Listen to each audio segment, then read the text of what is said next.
ಒಂದು ನೀಲವೇ ದೇವಾಡಿಗೆ ಅಂತ ಒಂದು ಕೊಲೆ ಆಯಿತು ಬಹಳ ವರ್ಷಕ್ಕೆ ಹಿಂದೆ. ಮತ್ತೆ ಇದು ಕುಪ್ಪಸ್ವಾಮಿ ಒಂದು ಕೊಲೆ ಆಯಿತು. ಮತ್ತೆ ಅದೇ ಗುಲ್ಬರ್ಗದ ಹೆಂಗಸರವಾಗಿ ಹೇಳಿದ್ದಲ್ಲ ಅವ್ರದ್ದು ಕೊಲೆ ಆಯಿತು. ಮತ್ತೆ ವಜ್ರದ ವ್ಯಾಪಾರದವ್ರದ್ದು, ಮತ್ತೆ ಬೇಲೂರದ್ದು ಒಂದು ಡ್ರೈವರ್ದು ಕೊಲೆ ಆಯಿತು. ಎಲ್ಲ ತಂದು ಇಲ್ಲಿ ಹಾಕೋದು ಕೊಲೆ ಮಾಡಿ. 1 ಗಂಟೆ ರಾತ್ರಿ 2 ಗಂಟೆ ರಾತ್ರಿ 2 ಸಲ ಹಾಕ್ಬೇಕು. ಈ ಘಾಟಿ ಹತ್ತಿಸ್ಕೊಂಡು ಹೋಗುವಾಗ ಅವ್ರು ಕೆಮ್ಮಣ್ಣಗುಂಡಿ ಅಲ್ಲಿ ಇಲ್ಲಿ ಎಲ್ಲ ಬಹಳ ಕೊಲೆ ಮಾಡಿದ್ದಾರೆ. ಇದು ಈ ಕಾರನ್ನು ಹೋಗುವಾಗ ಹಿಂದ್ಗಡೆ ಇಬ್ಬರು ಕೂತ್ಕೊಳ್ಳೋದು, ಮುಂದ್ಗಡೆ ಒಬ್ಬ ಹತ್ರ ಕೂತ್ಕೊಳ್ಳೋದು. ಒಂದು ಹೆಂಗಸರು ಇದ್ದಾರೆ ಒಟ್ಟಿಗೆ. ಚಲಿ ಚಲಿ ತಾಲೇನು ನಾ ಚಲಿಯ ಹಾಡುದು. ಹಾಡಿನ ಸ್ಟೆಪ್ಪಲ್ಲಿ ಹಗ್ಗ ಹೆಂಗೆ ತೆಗಿಬೇಕು ಚೀಲದಿಂದ, ಇವನ ಕುತ್ತಿಗೆಗೆ ಹೆಂಗೆ ಹಾಕಬೇಕು, ಹೆಂಗೆ ಟೈಟ್ ಮಾಡಬೇಕು,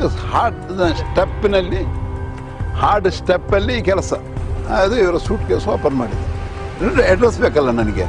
ಓಪನ್ ಮಾಡಿ ನೋಡುವಾಗ 53,000 ರೂಪಾಯಿ 1976ರಲ್ಲಿ. ಇವತ್ತು 53 ಲಕ್ಷ. ಅವರೊಟ್ಟಿಗೆ ನಾನು ಇವರನ್ನು ಕೊಟ್ಟು ನಾನು ಹಿಂಗೆ ಹೋಗ್ತೇನೆ ಅಂತ ಹೇಳುವಾಗ ಇವರು ಹೇಳಿದ್ದಾರೆ ಅವರು ಹೆಣಾಗಿ ಬಿದ್ದಿದ್ದಾರೆ.